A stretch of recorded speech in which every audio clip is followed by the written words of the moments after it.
It's the worst. It's like reaching down to pet a cat that turns out to be a Tasmanian devil, or a giant spider, or a Tasmanian devil with 8 legs and venom in its bite.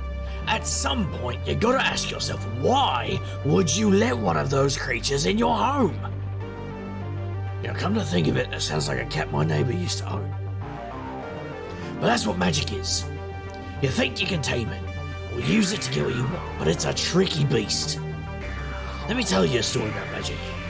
It's got time travel, karaoke, and the greatest bacon and egg sandwich in the world. It was the day me and Threadripper had to clear out a pile of undead dancers from the Sask Express building. At the Sask Express studio, me and Threadripper were creeping around. We'd been hired by the director to put some ornery spirits to rest. The pandemic had shut down the building for a spell, but sometimes empty buildings get lonely. Without any flesh or blood thespians, can I say that on the radio? Cool. To do their triple threat routines, old spirits start showing up. I had Threadripper with me for the job. She's a tech pixie. She's smart, fast, and always has a spell handy when my phone goes dead or needs a Wi-Fi connection. She's the Associates in Valentine and Associates. Okay, boss, we're coming up to the theater. My EMF meter is flipping out. It's totally theater ghosts. In a theater. Right. Hand me the thingy thing, that ghost-catching ball you came up with. It's a Pixie Tech Organic Kinetic Energizer. Get it right. A pokeball? Just press the button, throw it at the strongest ghost, and it will snatch up every other spirit in the area. I should have charged up my tattoos. You can't afford to get your ink touched up. Shh. I think they're active. Thread, go take a look. Aw, is Valentine afraid of a little ghost? No, I'm afraid of Sask Express. I got stuck at a corporate event once and they put on highlights from Oklahoma. I still have nightmares. Let's take a look. Me and Thread opened the theatre door quiet as possible. I'm honestly worried there'll be a ghost usher at the entrance, but we're in luck. Up on the stage there's a troupe of pale spirits in sparkling outfits. They're twirling and kicking like a troupe from hell's cheesiest disco. There's a ridiculously bubbly woman with a tower of bleach blonde hair at the foot of the stage, clapping and calling along. Come on, everybody! And 4. One more time. This number is the showstopper. We've been practicing this number for 20 years. Can't we have a break? We'll take a break when you get your routine right. We have 3 corporate fundraisers and a school tour coming up. We really don't. Are you ready for Freddy Thread? Because here goes. Valentine, or should I say spaghetti arms? You need to be closer to the spirits before you throw the ball. Ah, crap. Ooh, is that an audience? Come out, come closer. We should eat them. Great. Starving spirits. They starve themselves in life, so now they hunger in death. When you've got one of these creatures haunting your home, they're always cleaning out your fridge. Greetings, boys and girls. I'm here to clean out an infestation. You triple threats are going to have to move on to the next plane of existence. I'd be happy to relocate you to the great dance hall of the beyond, first class with all the perks. Go on now, go towards the light, or whatever. It took years to raise the funds for this venue. So many corporate dinners. So many musical medleys. We're not giving this place up. Bubbly's face contorts into a snarl as she launches herself at me. I'm ready for angry ghosts. My shield ink is charged up. A set of inked wings that extend from my shoulders, wrapping around me in thread. Bubbly thrashes against my wings, tangling herself in the lines and whirls of ink. I throw the ball right at Bubbly. It splits open and fires a beam of energy at a shrieking spirit. The ghost lights up and explodes into a shower of sequins. Ah, great. Sequins and ectoplasm all over my duster. That's never coming out. Thread, you promised No more exploding tech. Valentine, you look like the most glittery guy at the ball. Here, have some ectoplasm. Ah, Valentine, this is not electrostatic friendly. Thank you so much. She hasn't given us a break since 2005. Anytime. How can we ever repay you? You could pass on that whole eating us business and move on to the next life. Oh, well, anything but not eating you. That's definitely happening. Wait, you're the main spirit? We figured it was the blonde. Other ball, other ball, other ball. Hand me the other ball, Fred! What other ball? I only made one. I've got nothing, Fred. I'm open to suggestions. Find two cute guys with a 67 Impala and good tasty music. Ha, ha, ha. Just close your eyes, Thread. I'll clap my hands together, setting off my Dazzler tattoo. The spell makes an impressive flash and a boom that shakes some dust off the rafters. I rush at the gloomy girl, placing a hand on her forehead. The chill passes through me, freezing me in my very core. I start to chant old, dead words. It comes out like a mix of animal snarls, weaving through dry branches, spider legs over old bones. Heat belches from my palm, filling and devouring the trembling spirit. She gets in one last look at me, a ghost eye filled with fear. The flames laugh as they consume her. Not even a hungry ghost deserves this kind of death. The other ghosts flicker and vanish. Buzz, what was that? I didn't know you could banish spirits like that. Where did you learn that spell? I thought you only knew tattooed magic. What were those words? What were they? Oh my goodness, was that some sort of emergency spell from Anne? It was just a one-off. We're good. We got Anne's magic, and nothing happened. I stuffed my hands in the pockets of my duster so Thread can't see how badly they're shaking. I'm going to be sick very soon. Old magics. Old Tasmanian spider cats. The worst. Settle up with the building owner for me. I'm gonna go pick sequence out of places no sequence should ever be. Oh, boss! TMI! Back at the office, I'm sweeping up sequence for what feels like the 10th bloody time! Threadripper has her nose buried in a very rousing session of Animal Crossing. Thread, we've got a client. Or a debt collector. Or a process server. Either way, I need you to put that game down. Come on, Valentine. Nook needs his bells. Is that a euphemism? Never mind, at least get your glamour on. Yeah. The door opens and a woman walks in, wrapped in some dress that looks like an education in Italian. She locks eyes and her gaze looks like more money than I'll see in a year. I adjust my rates accordingly. Valentine. Valentine, ma'am. Just like it's spelled on the door. Oh, I thought... Well, never mind, Mr. Valentine. My name is Barbara Hall. I've been told you're good at finding lost objects. If it exists, I can find it. I must warn you, I charge double for imaginary items, wild goose chases, and lost socks. You're a funny man, Mr. Valentine. I don't mean to be. My husband was a funny man. Was funny? You're saying he lost his sense of humor? At the very moment he lost his life, I imagine. Oh, sorry for your loss. Oh, don't be. I have a unique request, Mr. Valentine. I specialize in the unique, Miss Hall. There is an item of great value to me.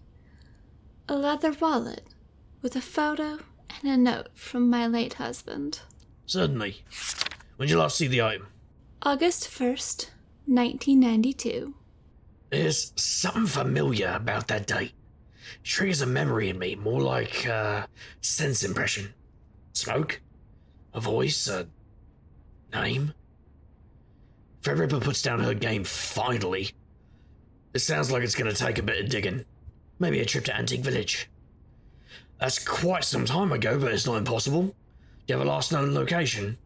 Room 307, Plains Hotel. What? The planes? On Albert and Victoria? Why, yes.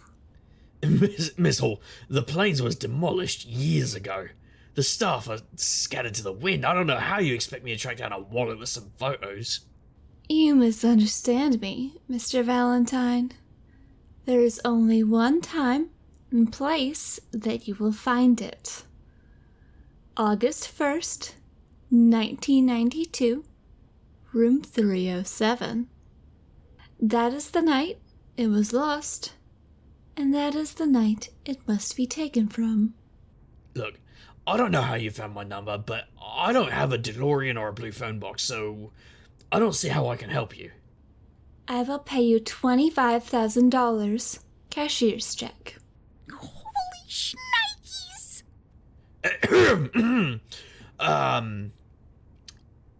I see you know a little more about me than I thought.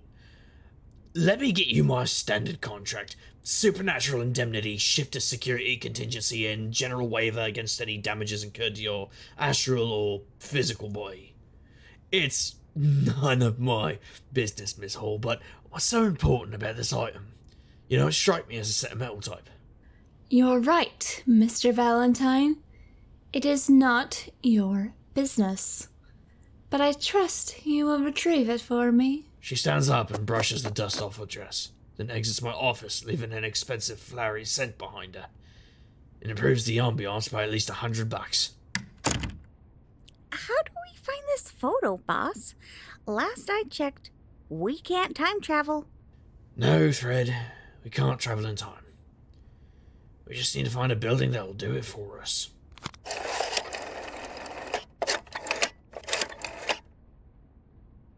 Flack?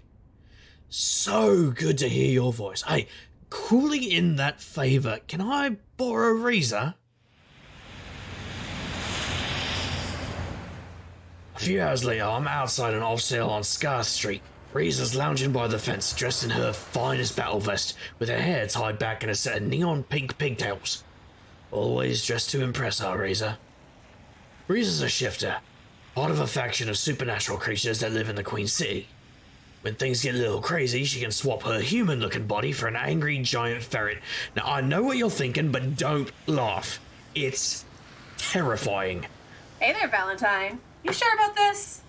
I'm paying Flack $5,000 and a signed copy of Saga by Staples for this token. Let's take advantage of this while we can. Reza produces an ancient punch card from a vest pocket and passes it to me.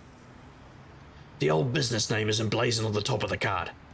Roca Jack's. The greatest coffee shop that ever was. I kissed the love of my life outside that place 1 night years ago.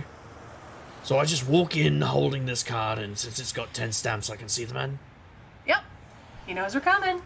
We? You think you're going on this mission alone? Time travel is suicidally stupid, Valentine. Flack told me to tag along on this job and make sure you don't ruin the timeline forever. I had to admit, Reza offering to come along on the mission was a surprise. I'd left Ripper behind because I wasn't sure how a Wi-Fi addicted, tech-fueled supernatural would fare in the Stone Ages of 1992. With my luck, the old dial-up system would put her in permanent slow motion. Shifters, on the other hand, are old magic. I know Flack's old. You know, beard and axe and blood eagle old. So having Reza along wouldn't be the worst thing. Besides, much as she hates me sometimes, she's always good to have in my corner. As long as she doesn't start too much trouble. That's a ferret with anger issues. We step into the off-sale. I was expecting tacky green walls and overpriced whiskey. Instead, I'm in Roca Jack's, just as I remember it from 20 years ago. The walls are covered in local art and the furniture is old crates and couches. Magic types are hanging out at small round cafe tables, sipping lattes and things taller than ventis. And the inked goddess is sitting at a corner table waiting for someone to show. She's so deep into her sketchpad that she doesn't even notice me. I'm a little offended. Over on the couch is a rival of mine, a bloke who calls himself the Great Dead Detective, a zombie with a nasty caffeine habit, downing one of his many espressos of the day. He grins at me through yellowed teeth. I swear the bugger stole my greatcoat style. Reza follows me up to the counter. A tall, pale man with matted black hair stares at me through eyes that never seem to focus on anything. His skin is a pale, ashy grey like he ain't seen the sun in years. This is the decaffeinated god. He was a big fan of the old coffee shop that used to stand here. When it closed down, his passion for the place gave life to Roca Jacks once more. Now, it exists outside of time. Decaf looks at me with his bloodshot eyes. It's a mite uncomfortable being under a god's microscope. Finn Valentine, private investigator, debtor to the abyss. Don't tell me. Let me think. Ah, a triple red-eye with a shot of Jameson's. You are such a cliche, Valentine. Riza White Flash, first hound of the shifters, Nether Ferret. Caramel macchiato with chocolate syrup, sprinkles, and whipped cream, and a toffee crumble on top. Better a cliche than whatever the hell that is. Shifters burn calories. It's tactical. Decaf reaches out a bony hand for my punch card. I give him the card. It burns up in his palm, and he dumps the ashes into an espresso shot. Thank you. Tell Flack that services have been paid for, and all the tributes fulfilled. Now, how can the decaffeinated god help you? I need a day in the past. Always, the ashes never sing songs of fire. Yet they're ready to leap into the pit at a moment's notice. All due respect, your godhood, but if you're going to talk like that, I think you should throw in a cardboard tasting cookie for free. Please take your complimentary 0-day cookie. You want to go back in time to retrieve a relic for a client? You got it. Curious. You're going to a place most should not return to. Especially you, Finn Valentine. For 25 grand, I'll risk a great deal. Wait, is that a general kind of beware monsters warning? Or is there a hazard for Drunky Pan here? He carries a tortured memory from that time. A love lost. It left a stain on him, much like an old coffee ring. Now, an agreement. This spell will give you a day in the time and place you desire. Please spend that time wisely. And I cannot stress this enough. Do not try to fix what is broken. And of course, leave a tip. The decaffeinated god passes us 2 mugs, a frothy chocolate thing for Riza, and a pool of motor oil blackness for me. I'll give it a sniff. Oi, don't forget a splash of the old country. Very well. But it will ruin that beautiful black liquid. Sluncher. Let's take a seat on the sofa and finish our drinks. I want to get started on this one. I've got 25,000 dogs barking at me. Finish the drink, and the magic takes effect. So, Valentine, what was that skeleton of a god talking about? A love lost? Let me guess. You were a punk, she did ballet. That's a little bit obvious, Ree. Her name is... It was... Katerina. No kidding. Aw, I can picture you and her together, going for burgers, sharing a malt. She's gone now. Christ, this drink gets nasty with every sip. I chug the rest like a college frat party. The world twists and warps around me and Riza. Time travel. Feels like a tilt-a-whirl and smells like freshly ground coffee. The last thing I see before I pass out is Riza pulling down a set of welder's goggles over her eyes. Riza will weld the world together, I think. Or did I say that out loud?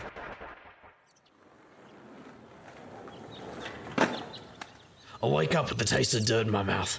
I'm face down in Victoria Park in a pile of coffee grounds. Riza's propped up against a tree. Her welder's goggles are covered in what look like powdered sugar. Wake up, my ferret friend. We've got a photo to find. Sorry. You know what? He did it. I thought we're back in the 90s. Everyone's in flannel and their haircuts are a crime. Oh, hey, there's the Novia Cafe. Never doubt the decaf god. Get your punch card and he can do some pretty cool stuff. Last one Flack filled out, he got the ship that let him make the journey to North America. And he spends his days here? He says that he likes the craft beer scene, but I think he just likes to say he got his stuff from Rebellion. It's a Viking thing. So, Reza, are you hungry? I'm a little peckish. What? We have a job to do, Valentine. There's no time for lunch. Reza White Flash, we have landed in a time of unimaginable riches. Right now, the quality tea room is open. The best bacon and egg sandwiches and the worst coffee. You can even smoke inside. That is literally the most disgusting thing I have ever heard. Look, I can't do my job on an empty stomach. What? No, come back here. You said excuse for everything. There are few things in life worth breaking the laws of quantum physics for, but the quality tea rooms is one of them. Old chairs and booths, the permanent stink of smoke, and old cards of Bible verses on the wall reminding you what a depraved sinner you are. And the greatest greasy breakfast you'll ever have.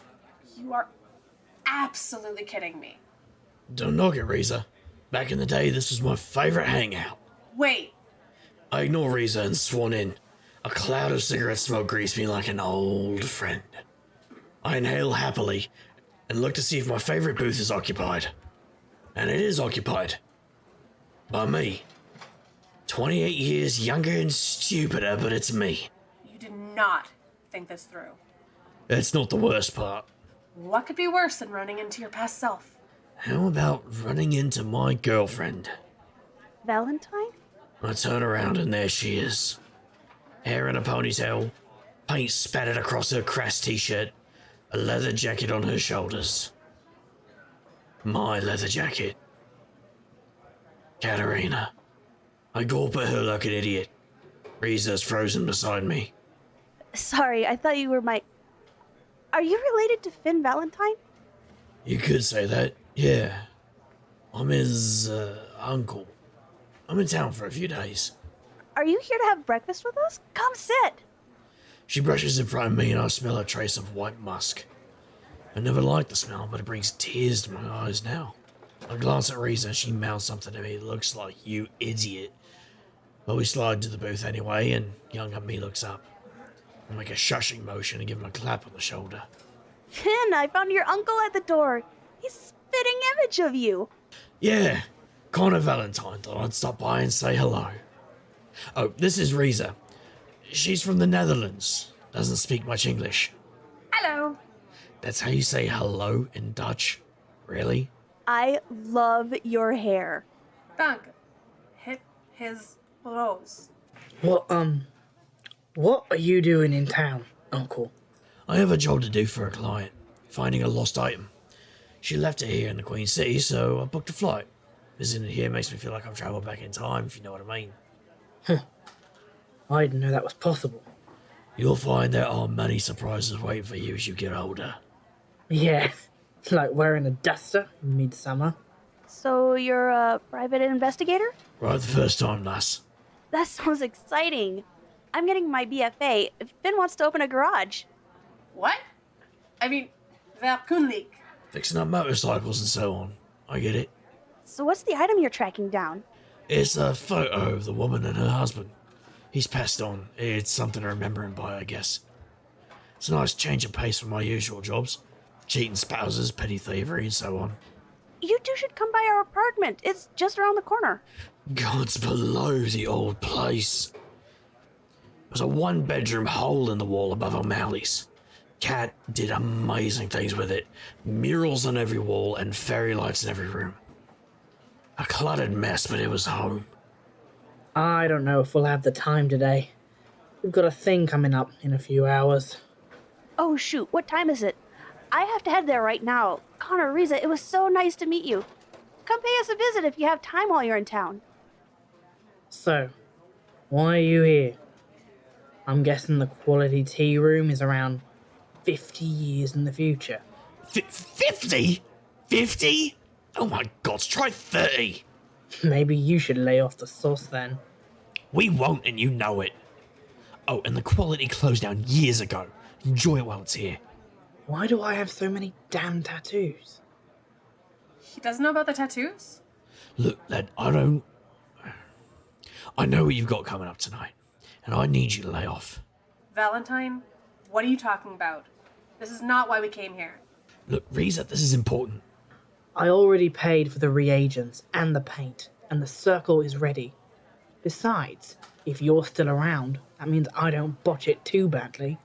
Believe me, you botch it. That would explain the state you're in now. I'll double check the work. Strengthen the circles. Thanks for the heads up. You don't get it. You, me, we are so in over our heads here. You're trying to contain a nuke. This one, it's beyond us. I swear, Valentine, I'm going to kill you. Looks like a lot of things are beyond you these days, old man. I've got this cased. Thanks for the warning. Younger me gets up and gives me a look of contempt.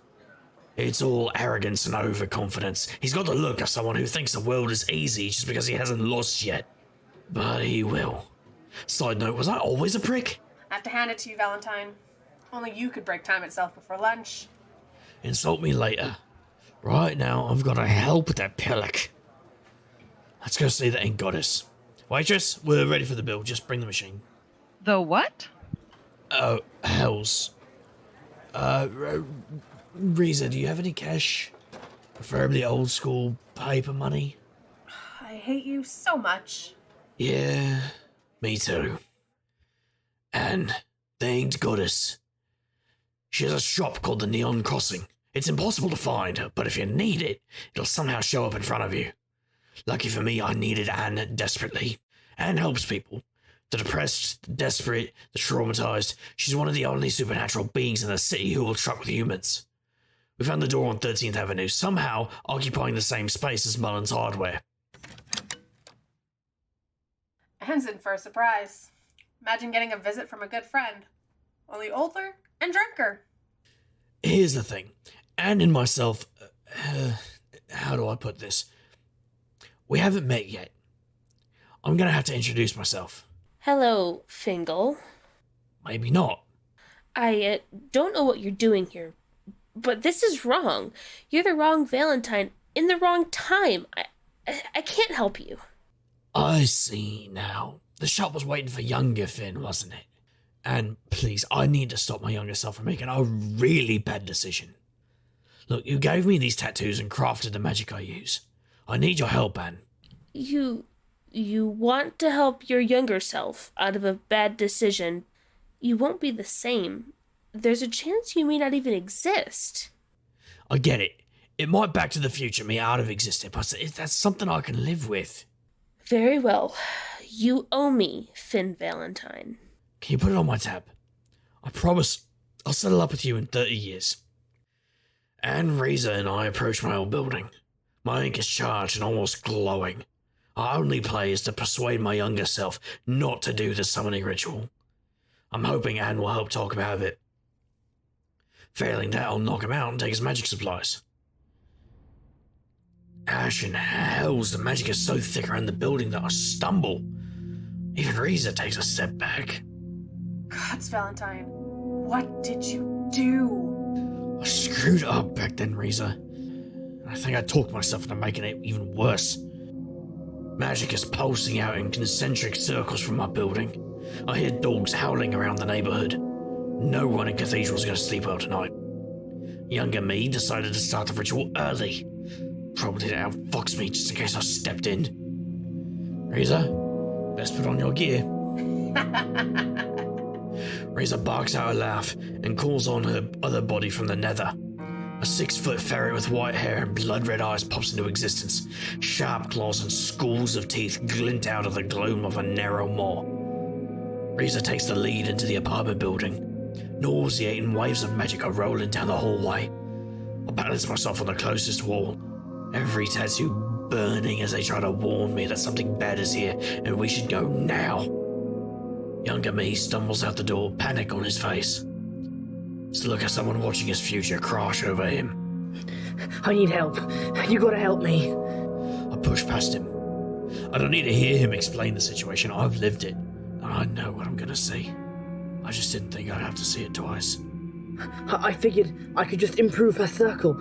It would make her safe. Memory is kind. It leaves you with vague impressions, but it edits out the nasty details.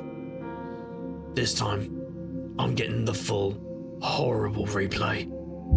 Tendrils of bright purple smoke hold Katerina over a broken soul circle. She's struggling to scream, but the tendrils are flowing into her mouth and nose. We're seconds away. Katerina! She focuses on me. I watch helplessly as it happens again. I'm sorry. Katerina opens her eyes and focuses on us. Her eyes used to have this spark of curiosity and warmth. Now they gaze on us, cold and sharp, like she's sizing up prey. She takes a wary step forward, and the sound of her sketchbook crumpling on the floor draws her attention. She kicks it aside. It's Kat's most prized possession. And to the entity behind Kat's face, it's garbage. She begins to speak. And it's no longer Kat's voice. Oh, I wouldn't bother, old man. It's done. I am here. I am Envassery, and that is all. And please say you got something for this. Tell him, demi-goddess. No, Finn, I can't help with this. If this body had the inked goddess's work on her flesh, she could pull me out. Maybe. But she has no power here. I'm going to make your life on this plane miserable. No, boy. You cannot touch me without killing this body. But I can offer you something in return. You hold ancient abyssal magic within yourself. You can reach into the abyss and pull out more of us. I can grant you untold power. Just call my legions forth. Younger me is working up to a blast of angry magic, which I know from experience will just bounce off this creature like a squirt gun against the ocean. Reza looks at me and I shake my head no. It's too risky. I can't risk hurting Katerina's body. She could still be alive in there somewhere. Anne grabs younger me's arm and draws a simple mark on his skin. Still have that mark. It tingles a bit now. You will not. I cannot harm you, demon, but I can protect the ones I love. Finn Valentine is under my protection. It does not matter. I am Envassery. Eventually, he will agree to trade this Katerina and open a gate for my family. There are so many of us, and they are so hungry. Guess again. I never agree to your deal. You are powerful, Valentine. But you are... what is the human term for it? Kind of thick. I exist in your time as well. You will agree to my terms eventually.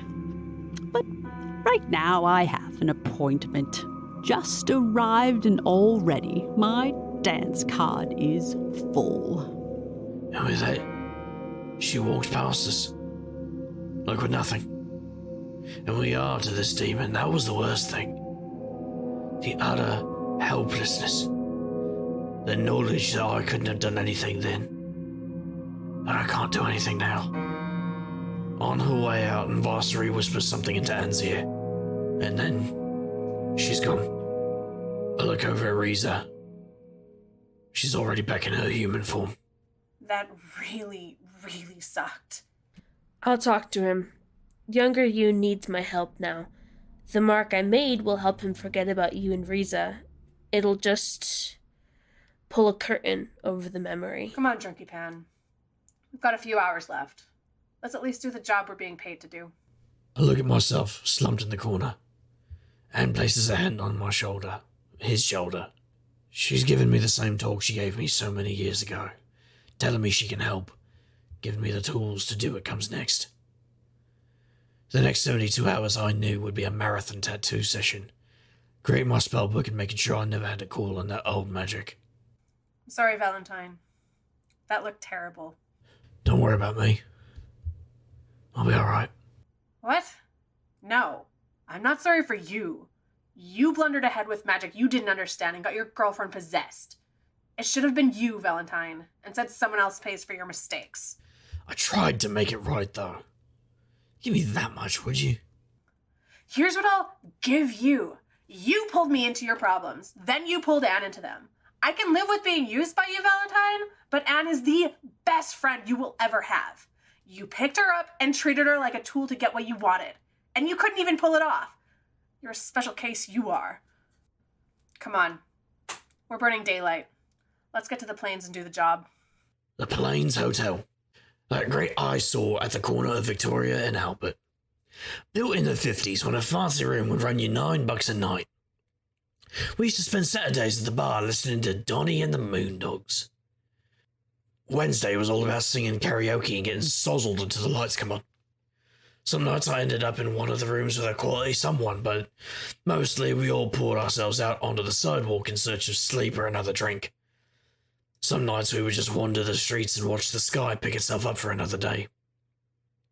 10 years ago, they tore it all down and dug a giant hole for a set of condos that never materialized. They filled it in, dug it up, and did it all over again. Now it's a parking lot. Nobody knows this, but the reason the condos never got built is they nicked a ley line, and all kinds of weird magic burst out. We were exorcising ghosts for years. The Plains. Gone forever. But here it is. That's magic for you. Smells worse than I remember. Can I help you, sir? Oh yeah, I'm just meeting a friend. Room number? 307. Allow me to call up. No answer. You're welcome to wait here or have a drink in the lounge. I'd like to surprise my friend, you see. It's their birthday. Will that work? What? Oh, gods. Reza, can you persuade our friend here? Reza does a little I dream of Jeannie wink and brings her ferret form out. 6 feet of wild animal is suddenly looming over the night clerk. He makes a sound that sounds like a polite laugh and passes out. I reach over his body and grab the key. Actual room keys? It's like we're in the 40s or something. The 3rd floor hallway is even nastier than I remember. Carpet squishes under our feet as we walk. Angry voices are coming from one of the rooms. Well, one angry voice. A woman's. And a man who sounds like he's about to soil his pants. A woman comes running out the room. She's got blood and bits of something brain-like in her blonde hair. It's Barbara Hall. Hall stops short and stares at us. She's covered in blood. You can see her eyes dart back and forth as she tries to work up an explanation. I whip out my card from my pocket and hold it out. Don't worry, ma'am. Whatever happened is none of our business. Front desk clerk is passed out. If you move quickly, you'll be fine. Take my card. Sorry, Mr. Valentine. Finn Valentine. She picks the card from my hands like it's a biohazard. Which, fair. A noise from another room startles her out of a trance. She gives me and Reza one more look before fleeing down the hall. We need to move. Now. We case the room too sweet. The leather wallet is lodged between the nightstand and the wall. There's a gun in the corner by the lamp. On the bed, well, best not to dwell on that. A naked and well-ventilated couple. Presumably it's Miss Hall's now humorless husband and his mistress. Okay, got the item. Best to pick up the gun as well. Don't want our client going to jail. Say, you smell coffee?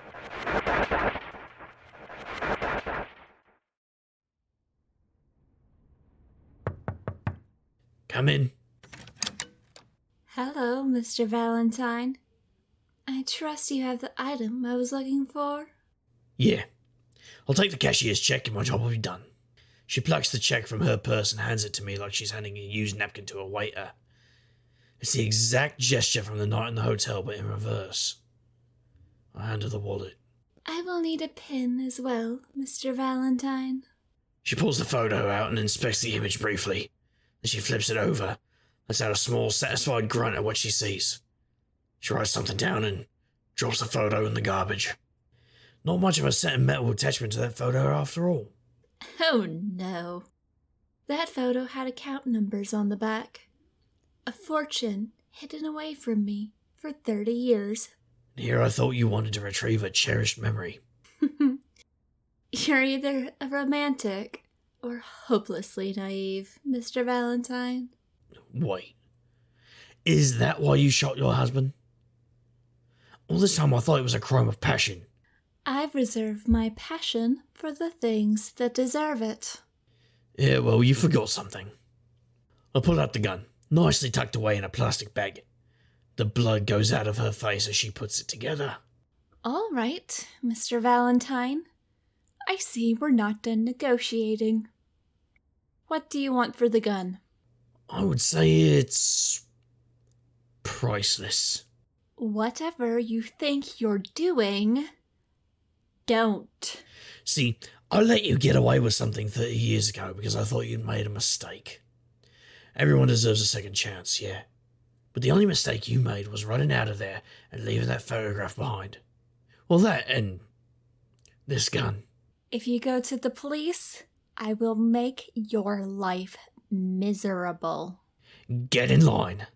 I'm a man of constant sorrows, acquainted with misery. Enjoy what freedom you have left, Miss Hall. You've made yourself an enemy, Mr. Valentine. Is it Tuesday already? Hey, boss. Good for you. Yeah, I'm a regular saint. Three, can you lend me a tenner? I'm out of smokes.